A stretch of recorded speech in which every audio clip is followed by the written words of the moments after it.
Hello and welcome to the Lost Rewatch. We're moving into season 4. Can't believe it. We're almost there. We're at the halfway point, going down towards the finish line. I'm joined by Natasha, Bill, and Ralph. How's it going, guys? Hey. Now, Natasha, this is your first time here, so we want to hear your story, how you got hooked on the TV show Lost. So the way I got hooked on the TV show Lost, I remember it used to be on ABC. I didn't watch it, though. So I actually started watching Lost towards the end of the 3rd season.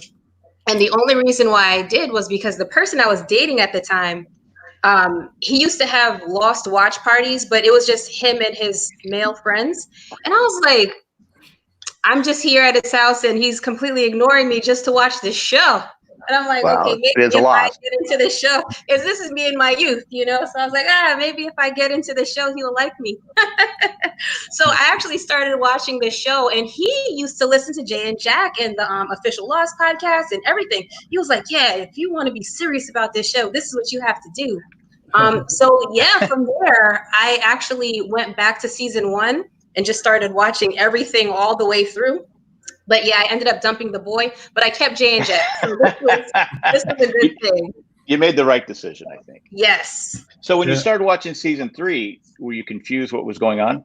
Oh yeah, but it was weird because when I saw it was like snippets of things that didn't make sense, like the polar bears, the fish biscuits, you know, and like, why are they in cages? Nothing made sense, but I saw that the fandom was like, they were like rabid over this show. So oh yeah, so going back and watching it from season 1 made it all worth it.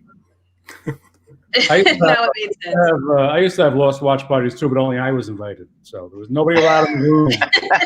I watched Lost. I had to be in total solitude. So that's how my wife got into the NFL, because I'd watch the Chargers. Well, I don't watch them anymore because they moved, but I'd watch them every Sunday, and she would go, "This is ridiculous. I can't talk to you for 3 hours." So she actually got into watching football because, you know, you think not talking to you for 3 hours would be a bonus? You would think, but it's just like, you know. But then she'd go, "You take this too serious." But then she got it really into it, and we were actually in Baltimore. The Chargers played, God, what was it, 2000? We went to 2 games in Baltimore. Best stadium, best fans in the world. I'll say it right now. But we stayed in a hotel full of Charger fans, and I'm high-fiving everyone. She goes, "You're being ridiculous. You're being. This is obnoxious." I go, "It's what you do. It's all these fans have, you know, come from all over the U.S. to support the team." So after the game, we won. The Chargers won. So she's out there high-fiving everyone, making a fool of herself. I go, "What's the difference? What's the deal?" But that's my wife. That's what she does. But anyway, we're here to talk about Lost. We had, I thought, 2 pretty good episodes. The beginning of the end and Confirmed Dead. So we'll start with, I guess, the beginning of the end. You guys can take this any direction you want. I have no rules here. This episode. Now, you said you came in season 3, Natasha?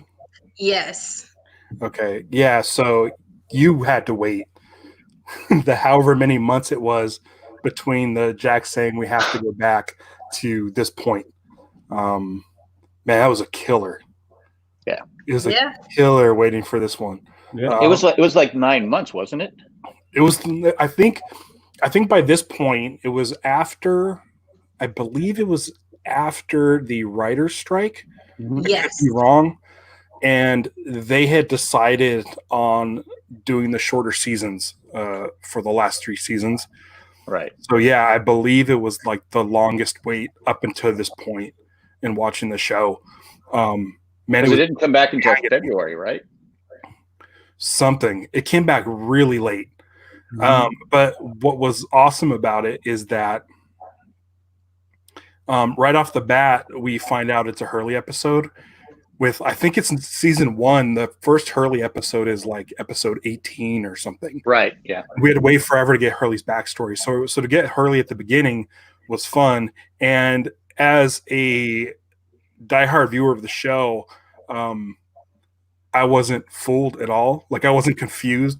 Like at the beginning of season 2, you have Desmond and you're like, who this guy tapped? I don't know what's going on. At the beginning of this season, I'm like, I recognize that car. Mm-hmm. And I know that's Hurley driving. So the reveal for Hurley for me wasn't really a surprise, but it was still fun to see because what we had seen in the previous episode where we see Jack made it off the island. Now we see Hurley and we're not quite sure it's a flashback. If I recall, we may not have been sure it was a flashback until we start seeing the Charlie stuff. Oh no, actually, because remember when he gets stopped by the cops and he's like, "I'm one of the Oceanic Oh, Six." that's right. And I remember that moment. I was like, "What? What's the Oceanic Six?" So that's when I knew it was some type of flash forward. Flash forward. We still had that season opening, disorientation because a pile of mangoes with the beach background. Yes. Right away, you're disoriented. You don't know where you are. You know what's going on. Then it comes into life. So we're 4 for 4 on disorienting season openings. That's true. I was like Ralph. I recognized the car because that was the car him and his dad were working on, but his dad by that left. point, we know where we are. But it's just like we didn't know who the Oceanic Six. We didn't know there was an Oceanic Six. We knew that Claire. We knew that Kate and Jack were off the island, but we didn't know anybody else, right? Right. Yep. And then so it was a while before we found out who the other 3 were. And then we were thinking like, oh, I can't wait to see next week to see who the next Oceanic Six is. And then we didn't get that. But because a lot of us assumed it was Sawyer was one because when Kate says, I have to get back to him. Right? Yep. Because we didn't know, no one knew it was Aaron. Right? Nobody said, oh, it's Aaron. Right. No. Yeah, and I assumed that one of them had to be like Walt because it's like, yeah, he made it off the island. Of course, it has to be Walt. Right. Yeah, that's another thing. You start wondering how does Michael and Walt fit in all this? They just disappeared. Yeah, but I just started remembering. This is the beginning of season 4, and I was trying to remember. I'm like, what's season 4? When he told me that these are the episodes I'm gonna watch. And I'm like, because season 5 is when they're in the 70s. I'm like, what is season 4? And I'm like, oh, the Oceanic Six and the freighter and all of this stuff. Yep. And I don't really like nothing really stands out for me this season except the new characters, which we'll get into them later. But just thinking about how they're able to inject like, I don't know, 5 or 6 new characters, the 4 main freighter people that crash land on the helicopter, and then the few that are on the freighter itself. But it's fun. It's funny how I love all these characters, these new characters, and how I'm able to accept these new characters coming into the island as opposed to 2 seasons ago. Right. And Nikki and Paula was the last. Well, to be fair, Nikki and Paulo, they tried to say the biggest problem it still remains. They tried to say they were there the whole time. But the thing is funny is you're watching Locke walk around in these 2 episodes with a group of people, and they're still the random, Flight 815 survivors still. Right. So it's like, well, why not have their story? It never made sense to me why they got such backlash. I think it's season 3 started out so slow. Yeah. That didn't help. Right. And I think it took like 3 or 4 episodes before we even saw like Hurley and Desmond and right. So I think people were like, why are you bringing these new characters in when we're not seeing the old characters? And that's what we said about Lost. We had a situation where go ahead, Natasha.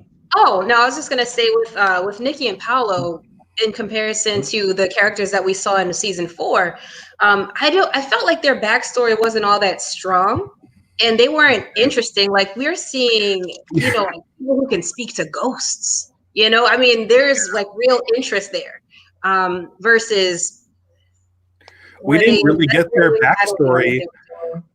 I think we finally got Nikki and Paula's backstory the same episode where they get killed. Yeah. Right. Yeah. But I was going to say, Hurley and Sawyer killed him. Lost had the perfect combination of the right amount of strong characters where they could focus. Because you think about it, most shows, you don't focus on, 8 people, 10 people.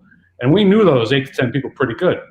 Mm-hmm. You go over that, you might lose Nikki and Paolo. You go over that 10, you're going to lose that closeness that we've gained with these characters. So, right.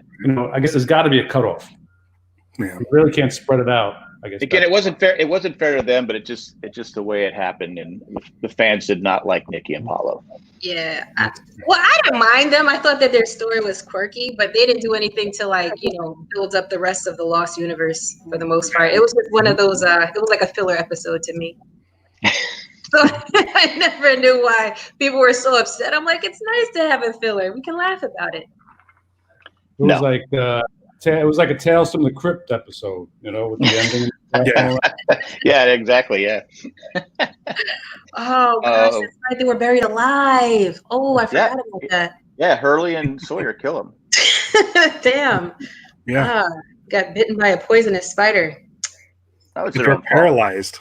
Yeah. They're paralyzed. They got buried alive by. Yeah. What it said, Nikki's eyes open up as the sand starts being poured up. Sad. It is sad, but like I said, I think that with the new characters, you have Daniel Faraday, which I think became a pretty popular character. Yes, he became lovable. Yeah, I wasn't sure I was going to like him because I didn't like him in Saving Private Ryan.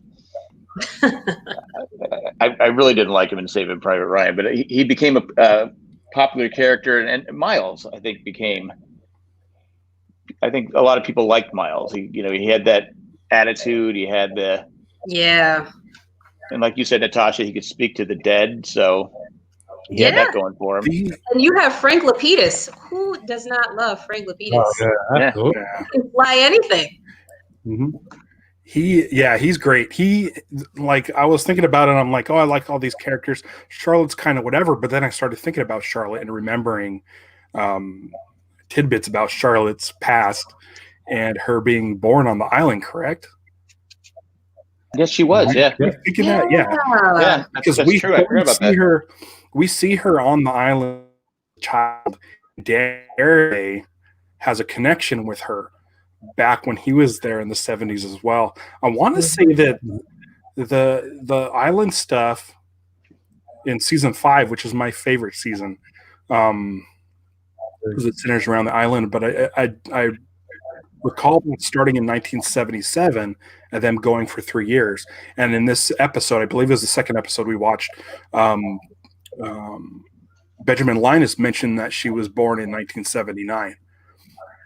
So that's something to look out for in the future, is to see that sort of transition. So Ben knows her actually more personally than a lot of these folks. He has a great memory because he can remember everybody's. No, but when he hit him with that line, because I have someone on the boat, and then like the end panel of Lost. Oh yeah.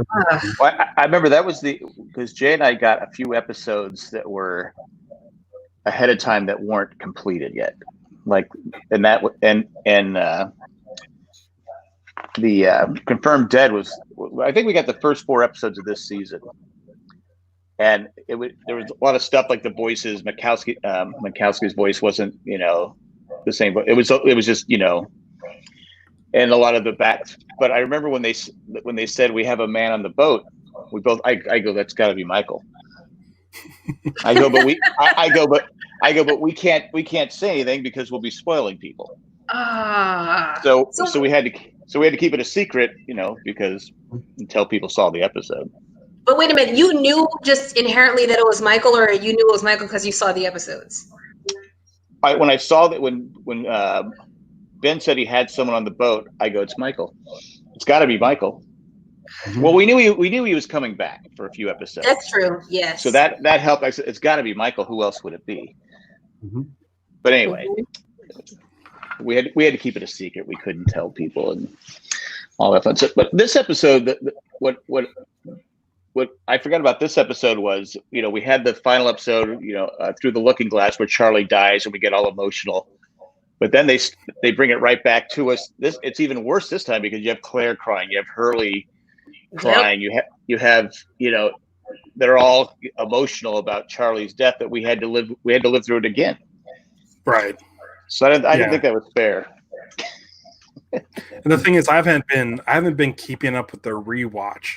So the last episode I saw was Trisha Tanaka is dead, I believe. Right. Wow. It was the last time I was on. Yeah, sorry about the last episode. That was an ordeal. I was supposed to be on a couple episodes ago. I have a new crown. Bill's up for it. No problem. And even though I haven't watched however many seasons, or how many episodes that's been since I last been on,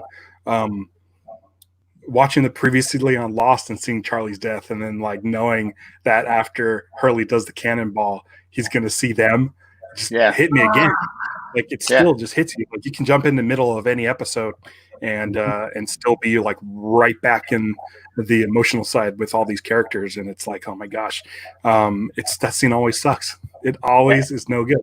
It reminded me of when Libby dies, because Jorge Hurley had such a good he's does a great job of making you choke up and get tearful, and he goes, no, I'll tell Claire. And they're like, no, don't tell Claire, please don't tell Claire. And then they're all crying, and it's right.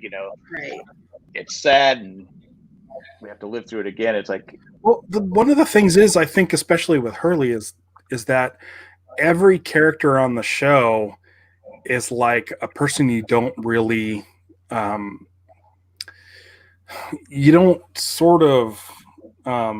associate with. Like Jack is a doctor and he's like Mr. Action and stuff. Sawyer's like a con man. He's like, all these guys that have are full of they're always hunting and fighting and punching, and it's every day for them. For me personally, I am like Hurley. I like similar things. I have similar a similar frame of mind. I don't know if I can hit someone with a VW bus, but I mean, if they're holding it, if you had to, you probably could. So anytime that he's kind of feels like the most normal, down the middle, person. He's just a guy, and so I can relate to him, and that's it. It's so anytime he goes through his ups and downs, I feel that too. That's a good point. So it's especially with that character for me. Because when you were saying that, I was trying to think of the other characters. Saeed was a torturer. I've never tortured anyone. Well, maybe my wife, but she might say I've tortured her. But you think of all the other characters. Desmond, no, because they all feel like TV characters. Right.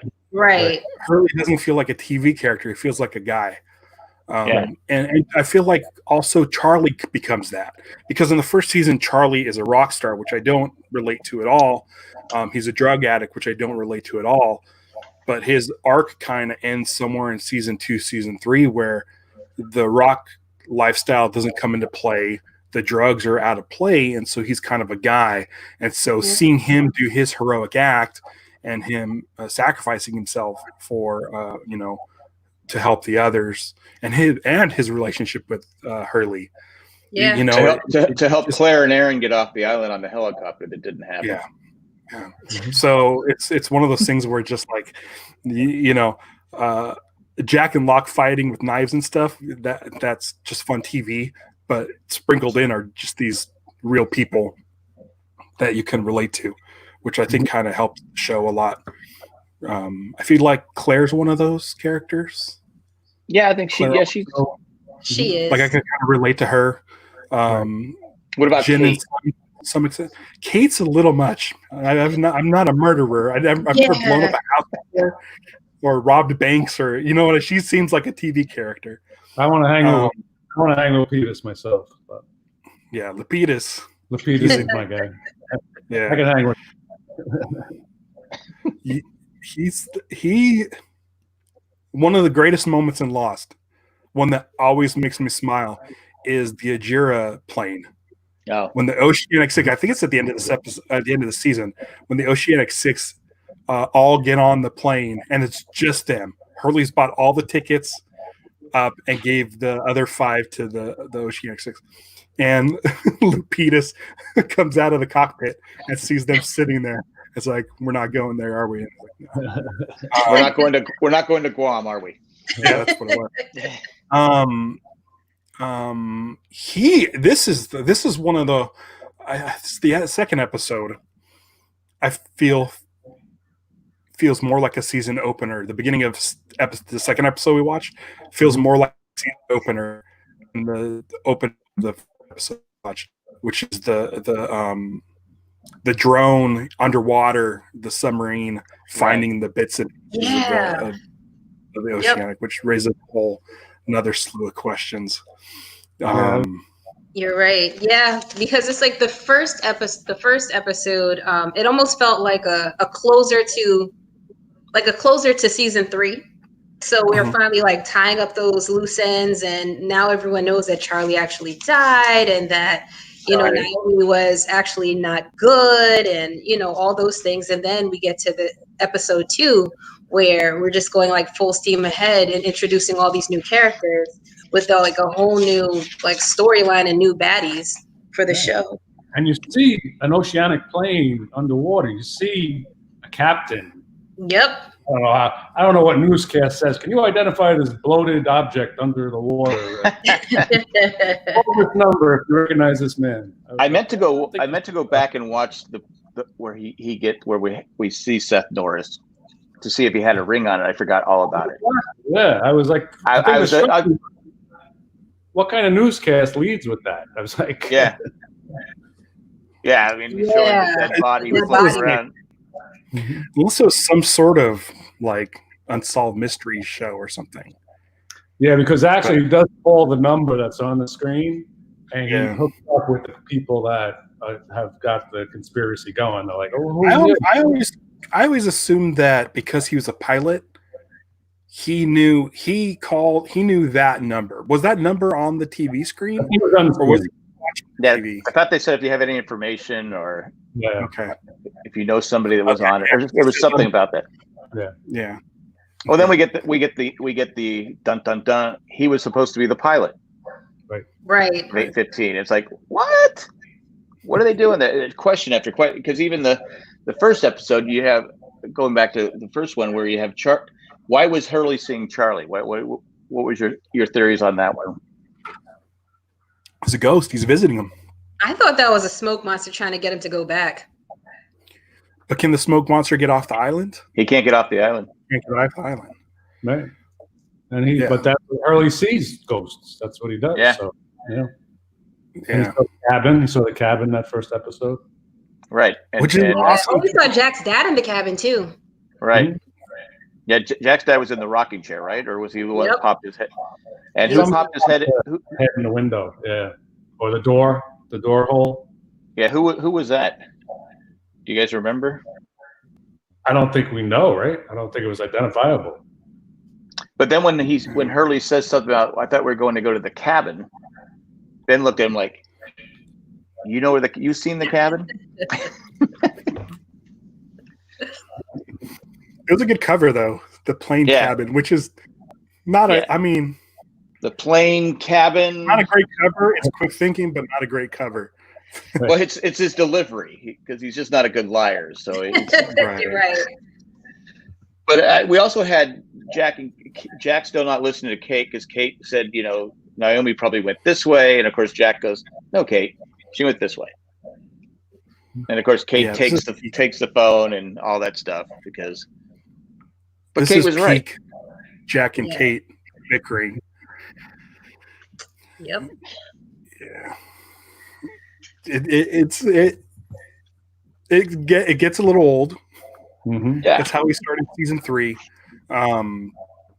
But there is the line in there that says, we're going to be laughing when we get on the boat. We're going to be laughing about the fact that right, we couldn't agree on this last thing.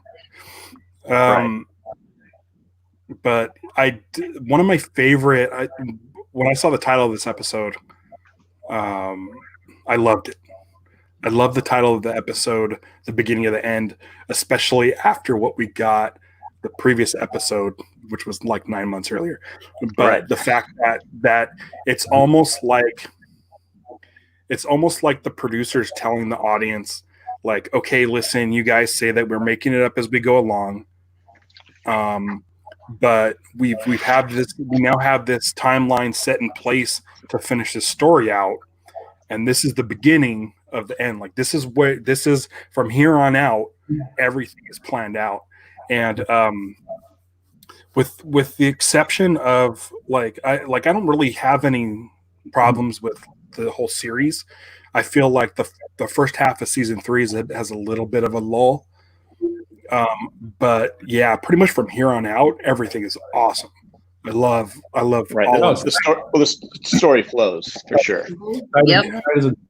My favorite line of the beginning of the end is when Jack is playing basketball with Hurley and he says, "Thinking of growing a beard." So yeah.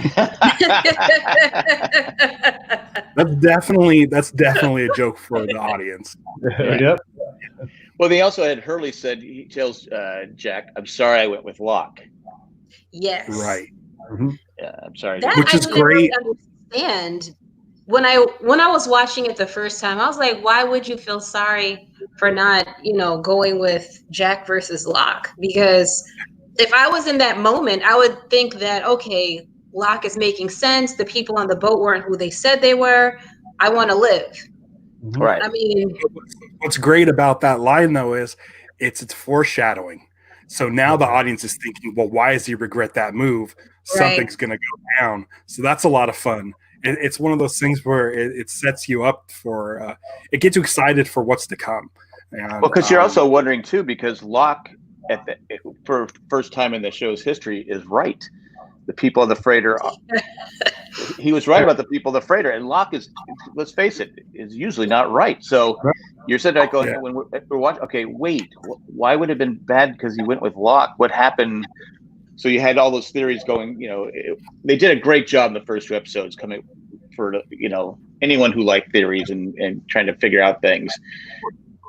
Yeah. What's great about these 2 episodes is like I mentioned season 3 already, the very beginning, you're sort of retreading a lot of stuff that you get. I think it's like 3 episodes before you even get to the other people. Everything is spent on Hydra Island with Julia, Jack, Kate, and Sawyer, and Ben. Yeah. And it's kind of a slog.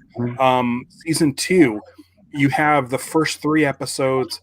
I think we see the standoff in the bunker, the hatch, where you see Kate up in the walking in the I don't know the vent.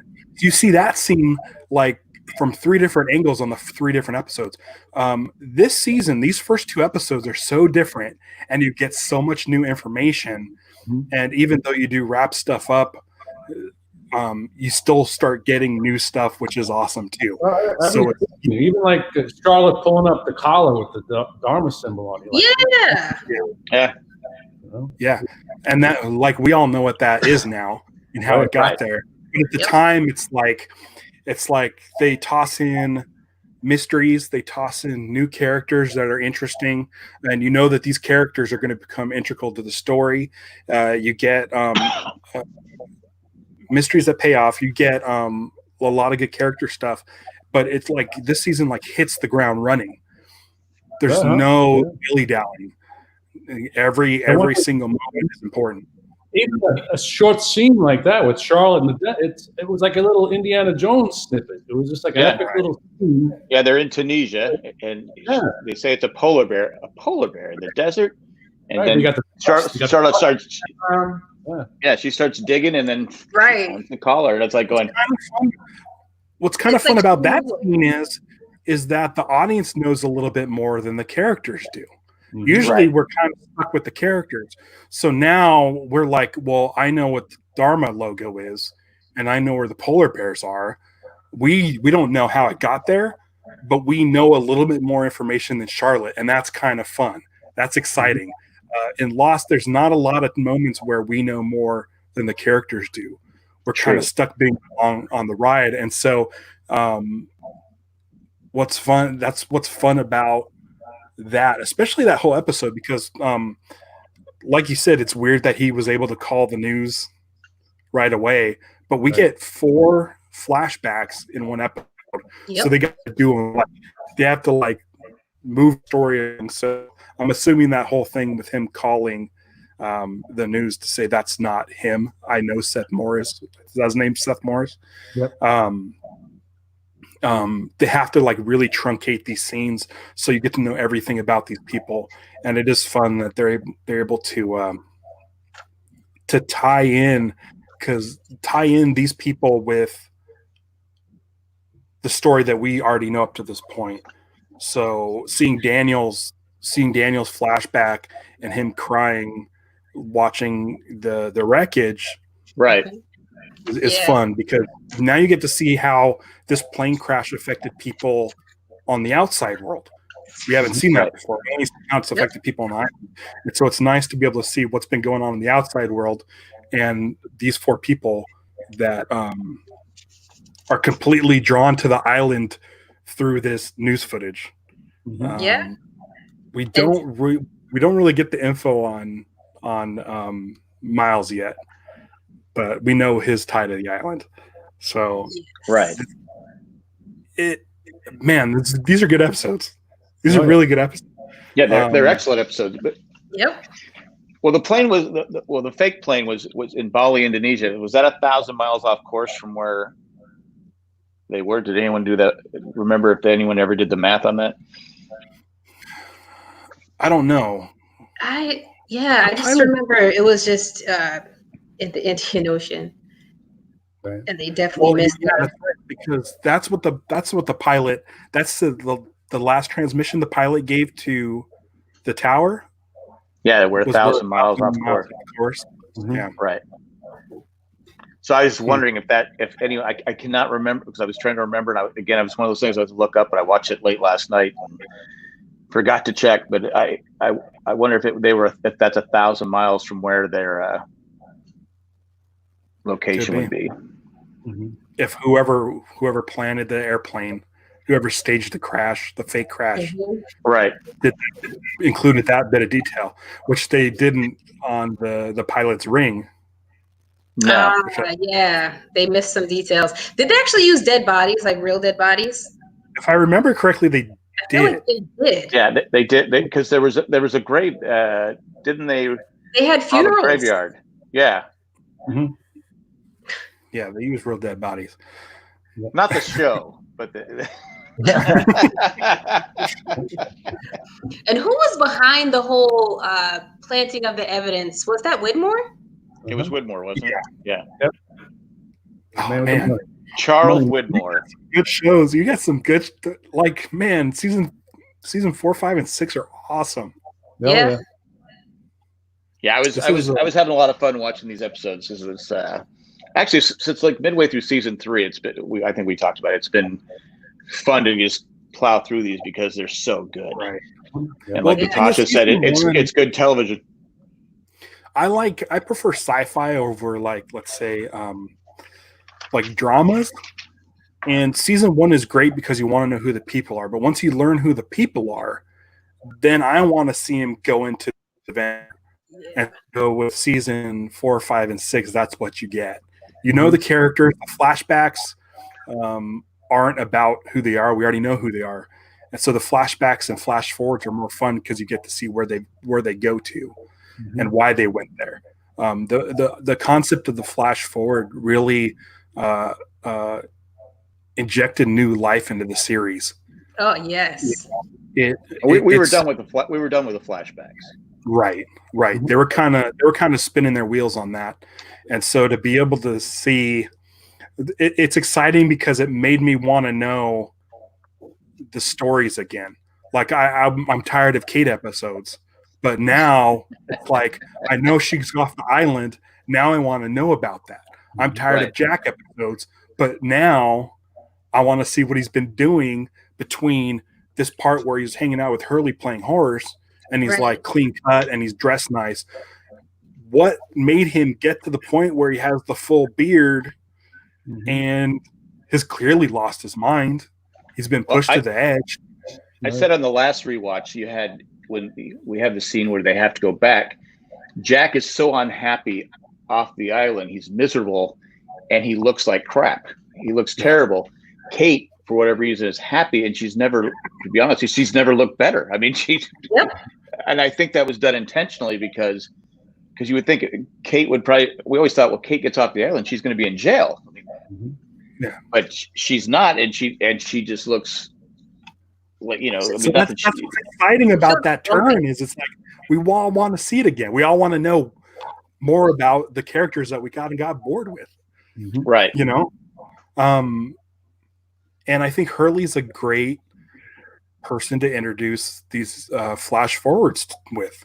He is the everyman, and it's good to see how he fits into it and how all the other characters react to him. There's the scene where they're playing basketball, and Jack says, "Did you tell him anything?" And Hurley says, "No, Jack, I didn't tell him anything."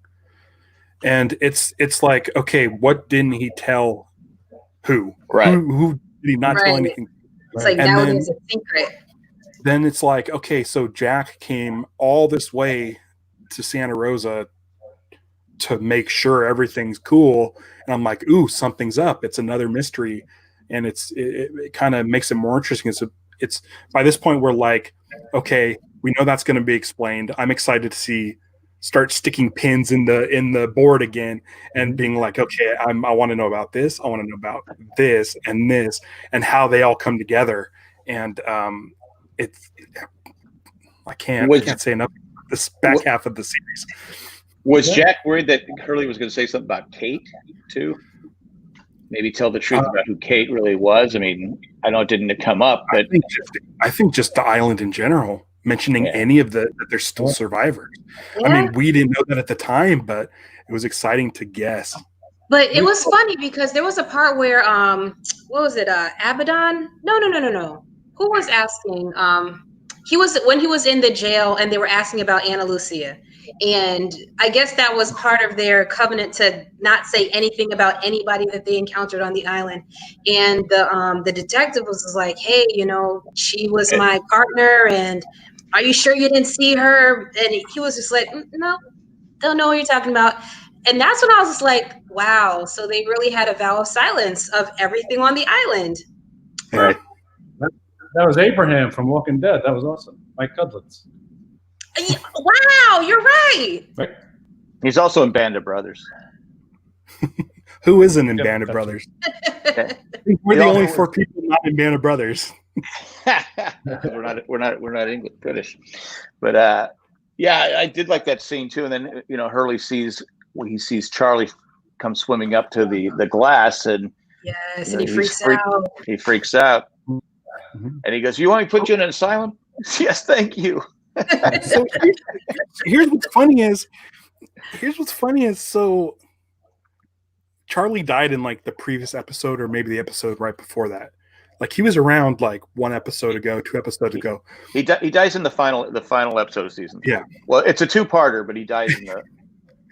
And so he's back in the next episode, which is the one we watched first, just standing there at Santa Rosa. And even though he's in back-to-back episodes, I still get emotional. You know, It's like, oh, I've missed you for 9 months. And here he is, that scene is great too.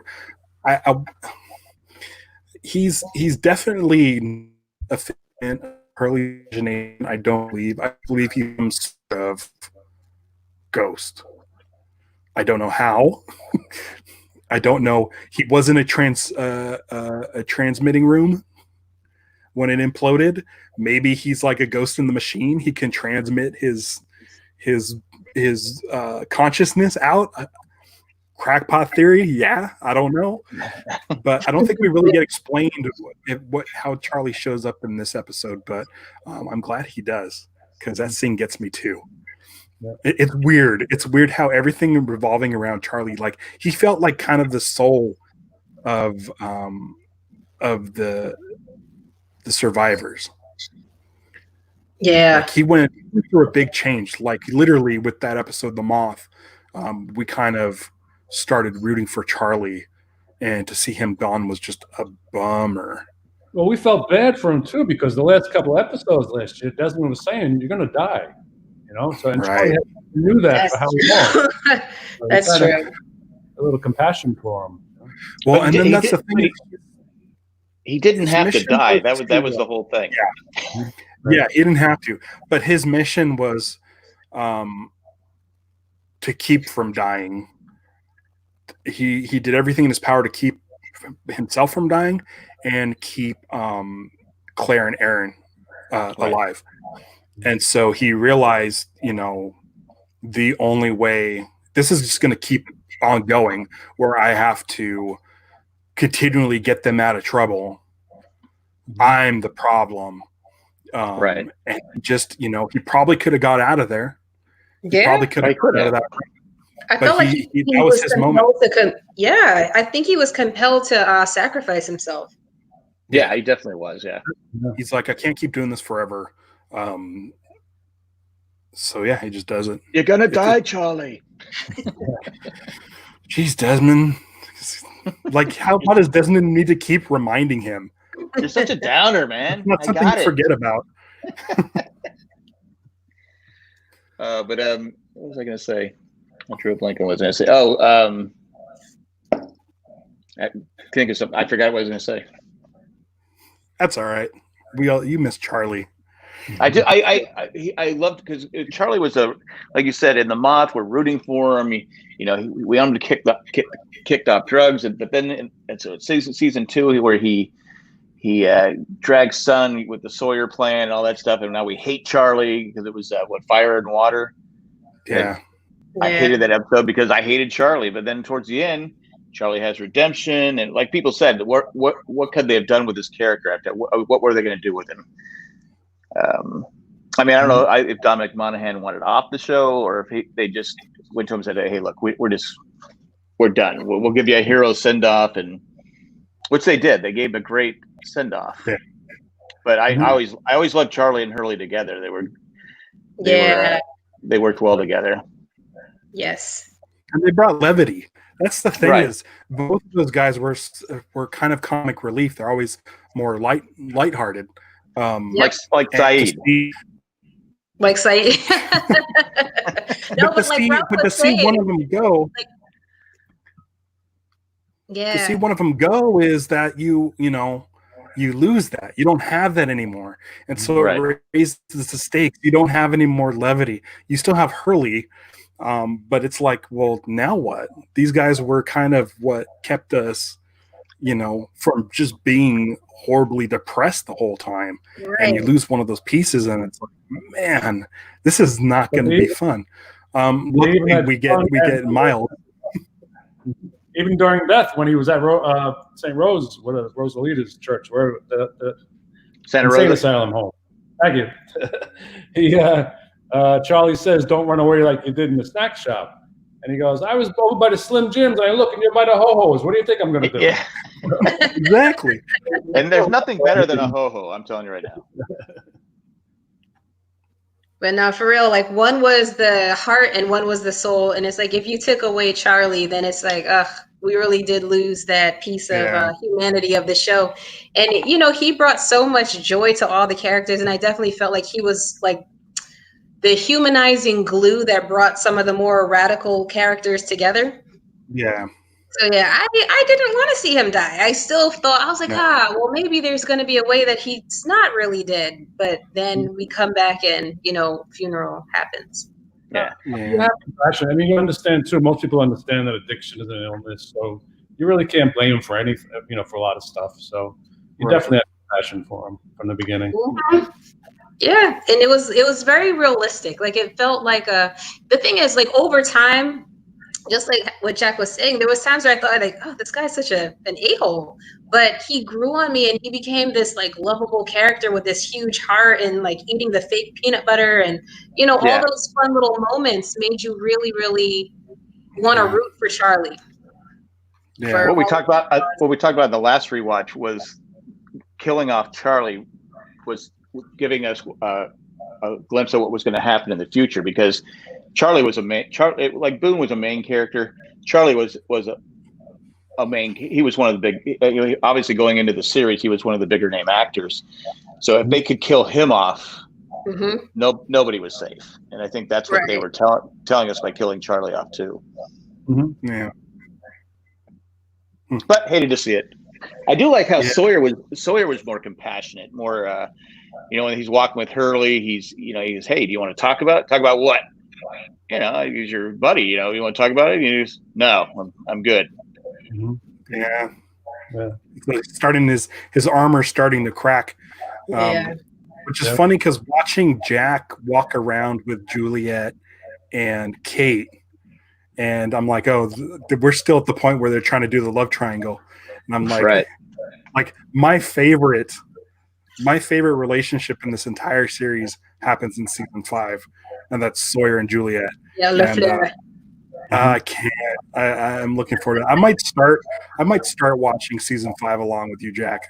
So I really think about season 5. There's something about season 5 that's just so great because, so far up to this point, we just want to know more about the island and the history of the island. And season 5, you get like so many different eras in the time skipping to see, all these different things happening on the island. And what's fun about this is seeing the beginning of Daniel. We kind of associated him with, we will associate him with like The Constant, which I believe is the season, right. Correct? And then it's in 2 weeks. Well, yeah. I mean, I'm doing my timeline. Season 4 is just such oh my gosh. But he's such a fun character to follow because of the time aspect. And we'll get to see that. I think it's the opening of season 5 where they are digging in what will become, I believe, the Swan Station. I think so, yeah. And it's the 70s because we see Dr. Candle and then Faraday's down there. Right. And you're like, whoa, wait, why is Faraday in the 70s? Like season 5 is so much fun. I love Daniel Faraday. Doesn't he just walk by or something? Faraday walks by, right? He walks by holding the pipe. Then I think at the end of the episode, it turns around and he hands off something like that. I'm going to watch it. I'm definitely going to watch season 5 along with you because I love it. But what's funny is like, I love Faraday so much, and I'm like, oh, he's the best addition. But then I remember Frank Lapidus is awesome. Miles is awesome. Charlotte is awesome. Like it's like this group of 4 that they bring in here is like the perfect intro to new characters. This is the way you do it. I think because with Nikki and Paulo, it was like filler episodes. I mean, it was like, hey, we're gonna stretch this out. We're here. They go, we have a game plan. This is a story, and they really nailed it with these. Because it's risky. I mean, anytime you bring new actors and new characters into a show that is established, where people have you already have your popular characters. Like I said, we just killed off one. We didn't kill him off, but anyway, it's risky, but they nailed it. Because like Miles, like I said, he's the kind of guy you want to punch in the face. Right. He's almost like a new Sawyer. Yeah.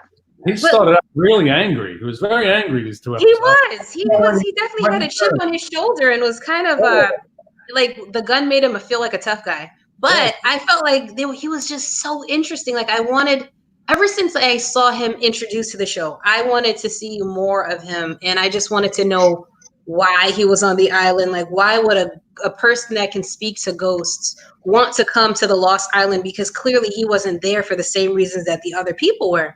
Because it seemed like, everybody else was there for more like, archaeological purposes or scientific reasons. Like you had Faraday, like testing the air for like moisture and stuff like that. Like,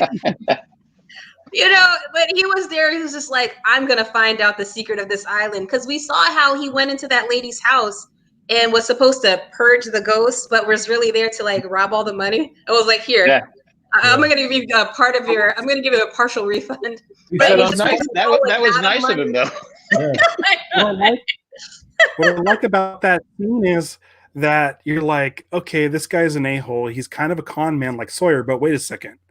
He really can talk to ghosts. Yeah. So there's something is up with this guy, and it's very interesting that you want to know more about it. But I like that he's kind of a reset of Sawyer. Like since Sawyer is becoming softer, you need that kind of a-hole con man on the island, and Miles fits that, and he does it so perfectly that they pair him up with James Ford in season 6 for the Flash Sideways, and it's like the perfect pairing.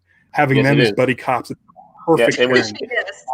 Well, you had when we first see Miles, when we see him on the island, he's laying there like he's dead, and he tells Jack, "Back up, handsome." I always thought it was a shout out to me because it's handsome Jack, but I know it's a reach, but I always said that was for me. But anyway, no. But I like how he goes. Well, didn't they say, did the production or people on I know Jorge, weren't they listening to the podcasts? Yeah, but I so like I it said, could have been. The only one I really believe it was when the log carrying guy got shot, where the guy clearing he dies. Oh, when he walks around the corner, he comes from behind. And Sawyer, and he gets killed. I go, come on, that had to be. We were really pushing the log carrying guy then, but and we tried to. I've told the story before. We tried to get that guy in the show. It was like, I finally go. I give up. I give up. We can get other people on the show. He would say, "Okay, I'll do it. Oh, I can't do it that day. Oh, I can't do it that day. Oh, well, maybe he was just messing with us." I said, "You know what? Forget it, log carrying guy. We don't want you on the show." Damn. But at one point too, Miles is walking through the jungle and he says, "Yeah, I'm part of the team that's collecting soil samples." I was like, "Is that a Star Trek reference or something?" Yeah, that's true. Yeah. But I like how he goes, "Take me to Naomi's body. Take me to her body. Take me." Now we know, but they're like going, "What?" And so because Kate tells the truth. Look, it wasn't us. It was John Locke did it. Because they had that. Because that was smart. They had a code. Tell my sister I loved her. I love her. But which I don't know. Which like watching it again, I see right through. Like as soon as she said, "Tell my sister I love her," I don't know if that because since this show, I've seen that done 100 times in TV. Yeah. Or I'm trying to think back to the first time I watched it, if I knew that was a code. I don't think I did. No, I didn't. Yeah. But I've seen it before. I've seen it since, for sure. I think Lost was very trend-setting. People definitely bits and pieces off of this show. Oh, yeah. Well, they had a Mr. Funny? What's funny is we haven't seen it since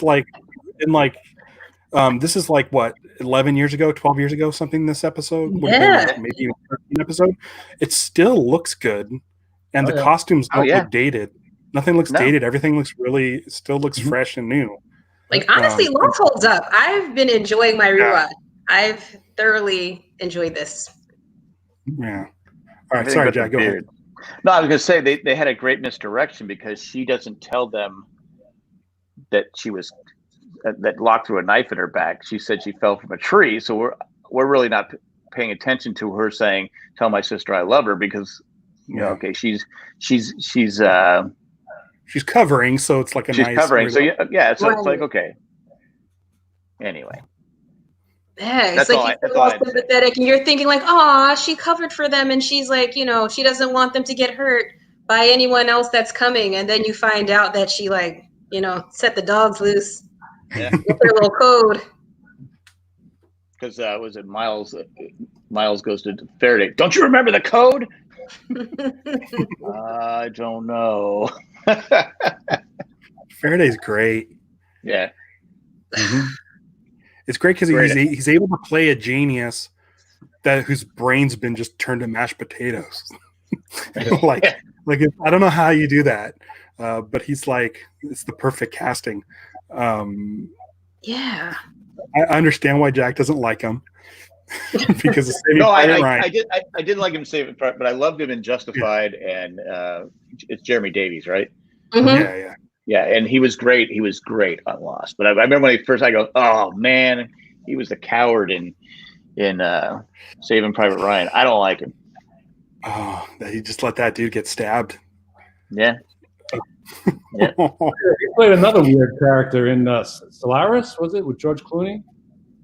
Was it Solaris? We're up in space, and he was another wacky dude. Yeah. I only knew him from a movie called. Well, I saw Saving Private Ryan. There's a movie called CQ. It's the letter C and the letter Q. Small movie. Roman Coppola directed it. He plays a sort of an independent filmmaker in 1969 who is like in a science fiction movie, and the fiction movie that he's editing is starting to get into his brain, and he's like having these fantasies, like he's living in a fantasy world. It's a really cool movie, and I love that movie. For the finale, the penultimate episode of Lost, I went to go see the Michael Giacchino did the Lost Live concert, and then they showed us the finale. I got to go to the after party, you know, because Jorge knows that I like film music, and so he's like, "Well, I got to take Ralph." So I went. Me and Stevie went and watched the concert. But I ran into Jeremy Davies at the party. I was really anxious about going up and talking to these people because I'm so. By this time, this is like already gone through literally every episode of Lost, with the exception of the finale, which would have been like the next week. And so like I was just like anxious to meet all these people. But I did have to go talk to Jeremy Davies, and I told him I said, "Hey, listen, I love that movie." And he was the nicest guy. Jeremy Davies is the nicest guy. So as crappy as he was in Saving Private Ryan, I let you know he's a very nice guy. Yeah, I only encountered one jerk in the whole Lost world, but that's I won't bring that up. I haven't. That log carrying guy? Log carrying guy count?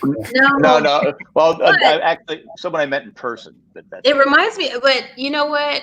I always, when I started watching Lost, I saw some familiar faces because I used to watch the show Oz, and so that's so every time that I saw, Mr. Echo, I would think of, that's Adebisi. He's been Adebisi for me for years until he became Mr. Echo. And Michael. Yes, and I actually didn't know that he could walk. I thought that he was. Oh, really? Yes, I thought that he was crippled the entire time. He did a great job there. Yeah, he really rode that wheelchair well in Oz. I had no idea he could walk. I didn't know John Locke could walk either. Right. Wait, he can on the island. Yeah, on the island. Maybe that's why he can walk on the island, Michael. Yes. Yeah. I did like. I was going to say the part where Charlotte gets shot by Ben. Yeah, and why is she wearing a bulletproof vest? That I was just like, okay, there's a setup here, and Locke should know that these people are not good. Right. Yeah. Based on that. Yeah, and Miles was carrying a gun. Faraday had a gun. Yeah. Mm-hmm. So they're ready. They're ready for anything. They're being funded by Widmore, right? And Widmore had been on the island during World War II, if I'm not mistaken. He was one of the soldiers in Jughead. That's so right. he and also Widmore knows Ben Linus. So yes, they need to be fully equipped, and the fact that she gets shot is exactly the reason why she's wearing a bulletproof vest, is because he knows they're hostile. Right. If we don't know, we haven't seen this yet, I don't believe, but we know that Ben Linus killed the entire Darwin Initiative. Right. No, we saw it. We saw that already. Yeah. Yeah. So Widmore knows that Ben is not to be messed with. So. And Jack finds scientists with guns in their vest. Finds the gas mask too from Faraday's, and Faraday's little footlocker. Right. He finds the gas mask. And and Faraday's like, oh well, I don't know what they do, and he was the only one that wasn't shrewd or anything. Yeah. They found him, he was like, a gun, I don't know, and the gas mask. He lies as well as Shirley does. Exactly. But it's funny because they're scientists. This isn't the kind of stuff they're used to. They're scientists. So Naomi says, "You want me to take these? You want me to take these 4 with me?" Mm-hmm. She knows they're not soldiers and they're not equipped for. Of course, but they lived for a while and she died. It's kind of weird to send the scientists in first as opposed to like Kimi. Yeah, Kimi and his men. It's a strange move, but that is a strange move. That's a good You bring up a very good point. Why the hell did they do that? Because I mean, if they're there to be the scientific squad to, do their research and all that stuff, wouldn't you at least want to secure the island first with the military force? Well, maybe you could sacrifice them. Well, seriously, you sacrifice them, and if something happens to them, then you got to bring the big guns in and take care of business. Clean up the mess. That's the only thing I'm thinking is that's why they did it that way. They were trying to build relationships with the Losties. So Teamy is not. Miles wasn't trying to build relationships with nobody. He was he had an attitude from the time he jumped out of that helicopter. Well, I think him knowing Naomi died bothered him. It bothered him that. I mean, he has an attitude anyway. Let's face it, Miles has an attitude. Were they on a second helicopter? Am I thinking that correctly? Second helicopter. I don't know if that was when they jumped out of the helicopter. Was it a flashback, like a little short flashback when they had to jump out? There was. I think it was just the one. I don't know where Naomi came from because was she in the same helicopter as the rest of them? No, she came for she was in last season, right? Yes. Yeah, she was in the last season. We assume she came out of a helicopter. We don't see her fall out of a helicopter, but she definitely parachutes out of something. Right, because we don't know. Because all we see is the helicopter's under duress from the storm, and we just see people in helmets falling out of the helicopter. Right. they chucked Faraday out. and that's what we talked about when Naomi was parachute out. I didn't know you could parachute out of a helicopter. So right. I mean, I guess you can, but I didn't know that. You wouldn't get sucked up into the blades because they're pushing the air down to give it lift. But you don't want to pull your handle too soon. Yeah. Well, the helicopters aren't up that high either, so it's like right. Mm-hmm. I don't know. But we have after. Well, I remember when Charlotte got shot. I was like, already? We're killing this character off already? Yeah. Because I didn't know she had a bulletproof vest, and then Sawyer grabs. I remember how she died. Do what? I just remember how she died. It's awful. Oh, it is pretty awful. Yeah. But then Sawyer goes, I like his line to Locke. Is this where we get to the part where I tell you I told you so? Because he wanted to get rid of Ben right away, and even he said, "Come on, you can't kill him in front of his daughter." But you figure Alex would be like, I got my mom back. I don't. She's a traitor. Who'd you rather? What parent would you rather hang out with? Well, to be fair, that's a tough one. Yeah. Well, to be fair, it's not Rousseau's fault that she is who she is. She had her. Well, she killed her. She killed her. If I'm Danielle, I'm running off with Carl. I don't want to deal with any of those people. I'm going back to Hydra Island and eloping. Carl is a loser. I'm sorry. I know. But... You mean Alex runs away with you said Danielle. Oh yeah. I meant Alex. Because Danielle and Ben. I'm not hanging out with either of them. They're both nuts. They're scary people. I think the island did that to Rousseau. Right, but she's still scary. Yeah, she is. You could say the same thing about Ben then. If the island, he was on the island long enough for him to get power hungry and go a little nuts. Yeah, but I think it was more of how his dad treated him than the island, right? Roger Workman. Yeah, Roger. He never remembered his birthday. He was always drunk. He consumed a lot of beer over his time on the. Yeah, those pull tab beers. Yeah. But Ben wasn't Alex's father anyway, right? Where was Rousseau to punch him in the face at that? Well, everybody else was punching Ben in the face in this episode. Yeah. So. Oh my God. Jack beat him up in the episode before the season 3 finale, and then you have Sawyer beats him up. Yeah. Jeez, he was beaten to a pulp. He was bad. I think he's now bloodied until like season 6 now. Every episode. Yeah, because you want to punch. Well, he deserves it. I mean, he just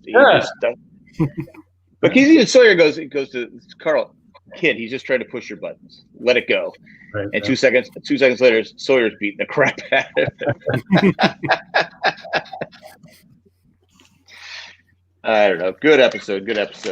Anything else that we need to talk about this episode? We have. I think we covered it all. We had the polar bear. Naomi isn't happy with the group. Really good episodes. Yeah. And they just ended on that note. I got a man on the boat, and you're like, oh, I need next week. Yes, they knew how to rope us in and make sure we were back watching every Thursday. Yeah, I didn't know. I don't think I even suspected Michael. Me neither. I'm not sure. I think the speculation during the if I didn't know he wasn't coming back, I wouldn't have guessed Michael. But when I found out that Harold Perrineau was coming back, I said it's got to be Michael. Yeah. Yeah. So, gosh, but I really thought that Michael was going to be one of the Oceanic Six.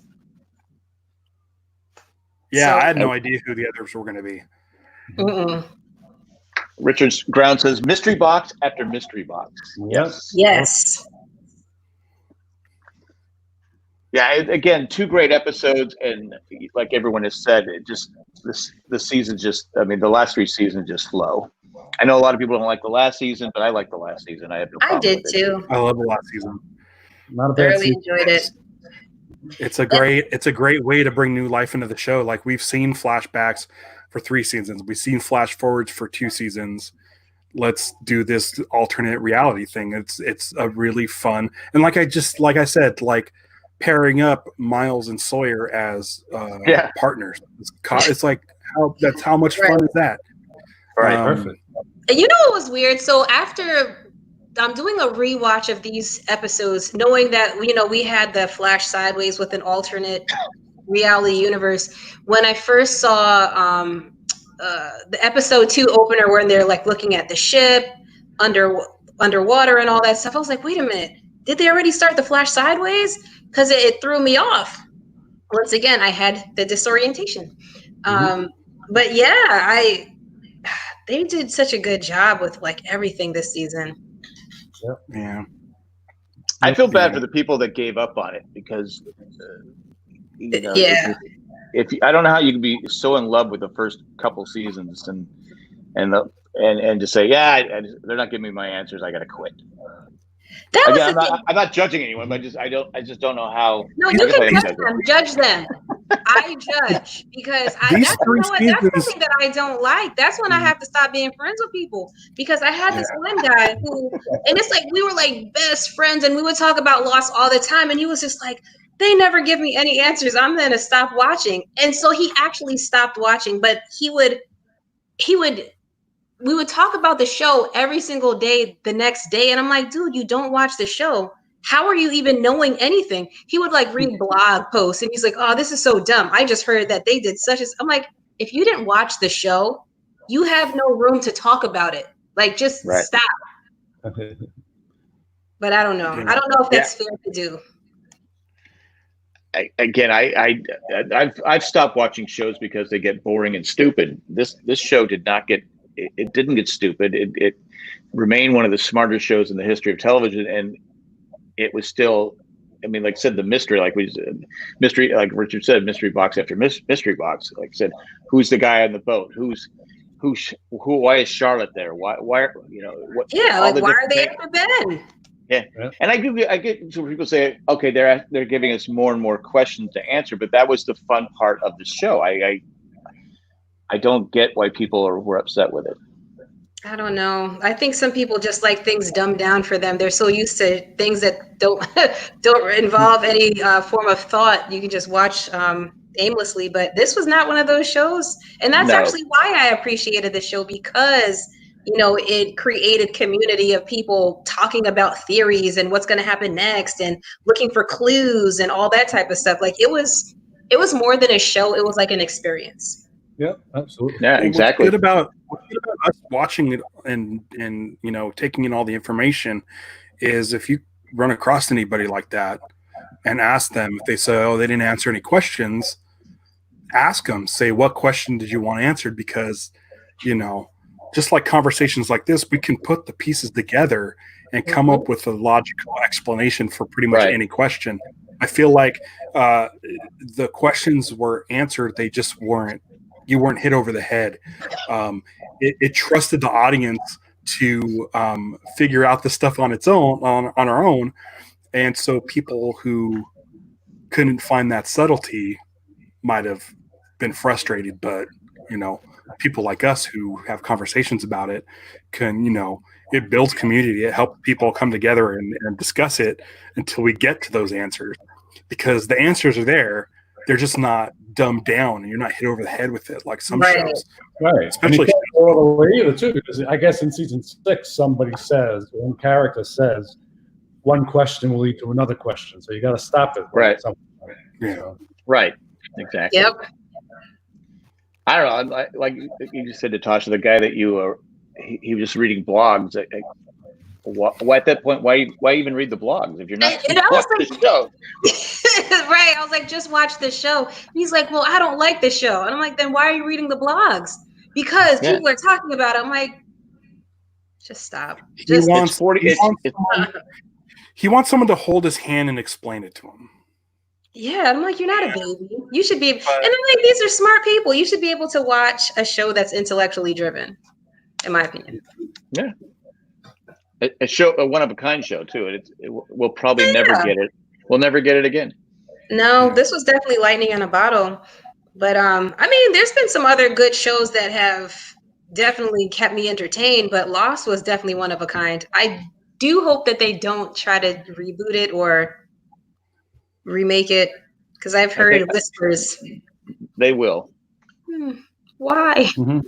Every time they try to do one of these island shows, it never works. Like, I think with the plan, they'll probably do something like maybe explore more of the Dharma Initiative, maybe that, something like that. But we'll see. I mean, I hope they don't just do a complete reboot where we have them crashing on the island with the same names and the same. It's like, okay, that's not going to work. That can't happen.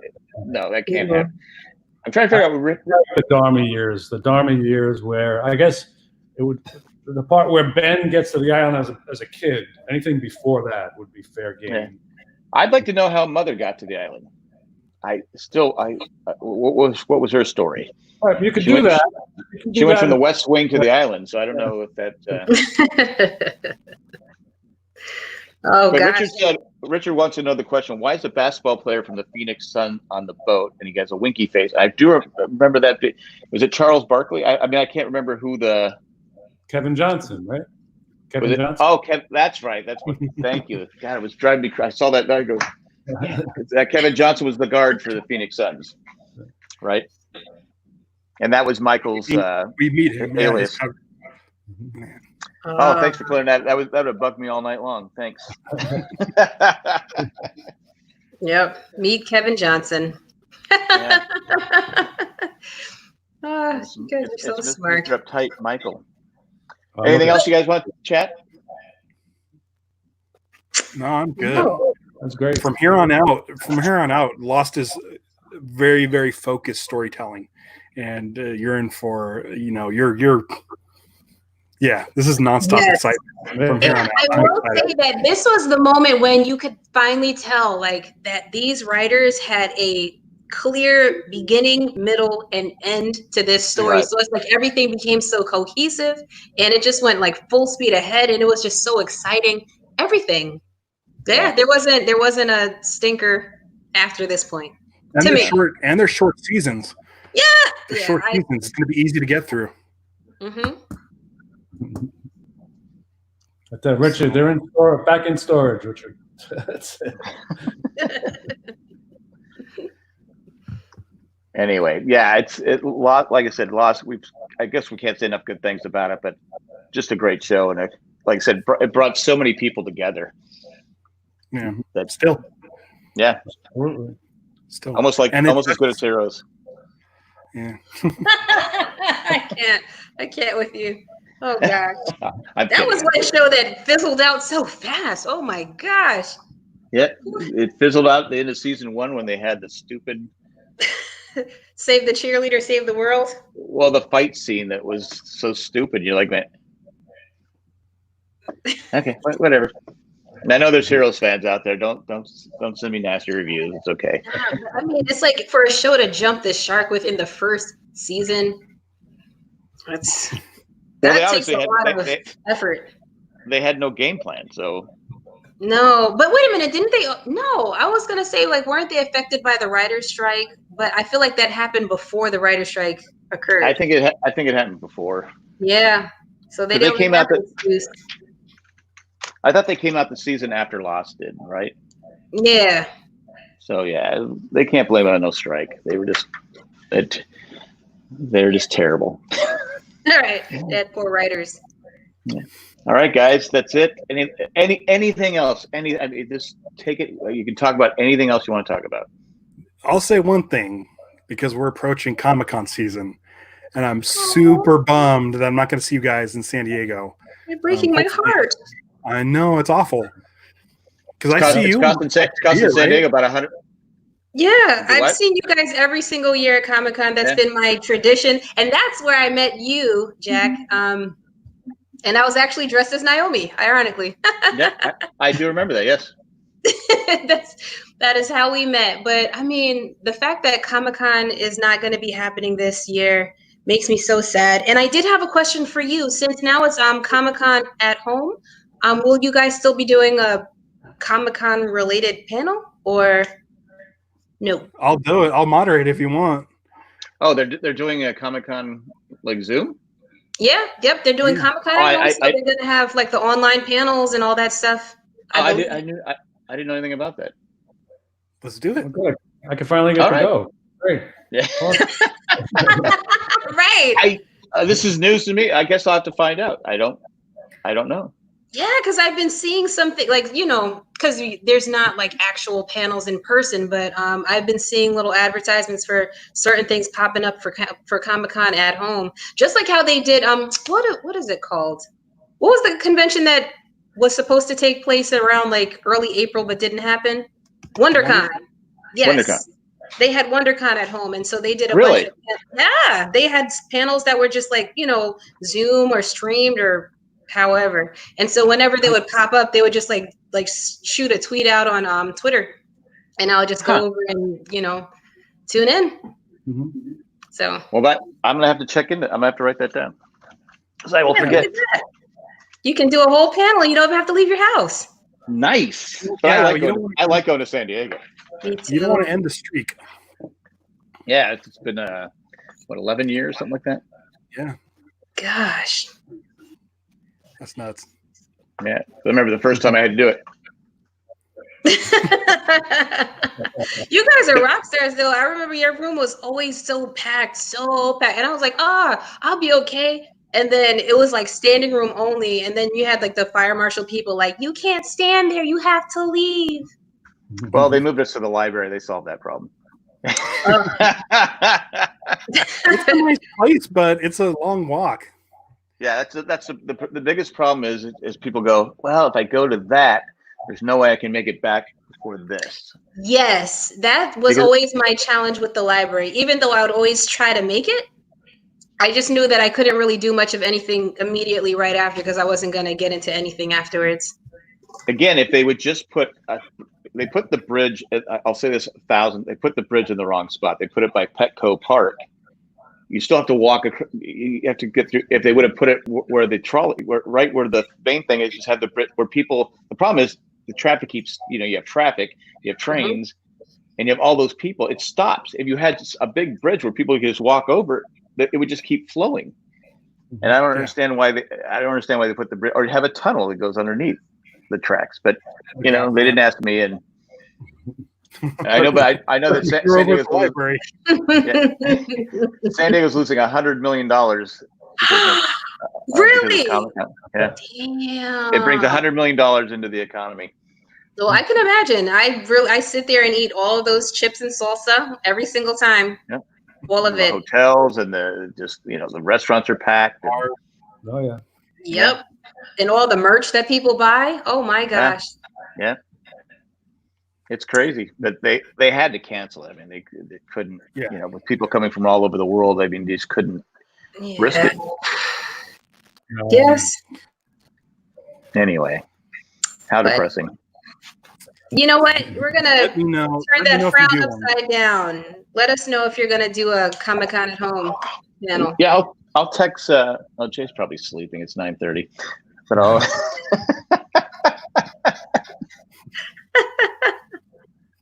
Maybe I'll just text Colleen. She'll be awake. And see if the Comic-Con thing. But that's it. Yay. Anything else? Had a great time, guys. Good Matt, fun. thank you for inviting me, Jack.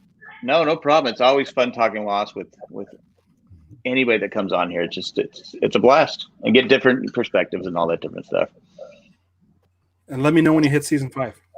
I will do that. It shouldn't take too long because there's only 12. I think there's only 12 episodes this season, right? Yeah. Season 4. Well, I mean, do you know how awesome it's going to be when we get to the frozen donkey wheel? Like when they said that phrase, and I was like, "What the hell is a frozen donkey wheel?" And I was so excited. And then when we saw it, I was like, "Oh my god, this is crazy!" This was such good TV. More questions. We'll find the answers. Yes. All right, guys. It's been great. Thanks for joining me. And we'll be back. Well, I'll be back next week. Thanks, Jack. And thanks, Richard, for being in the chat. Thank you. There are other people, but he was the only one talking. That's it. We're out of here. Awesome. Hasta la vista.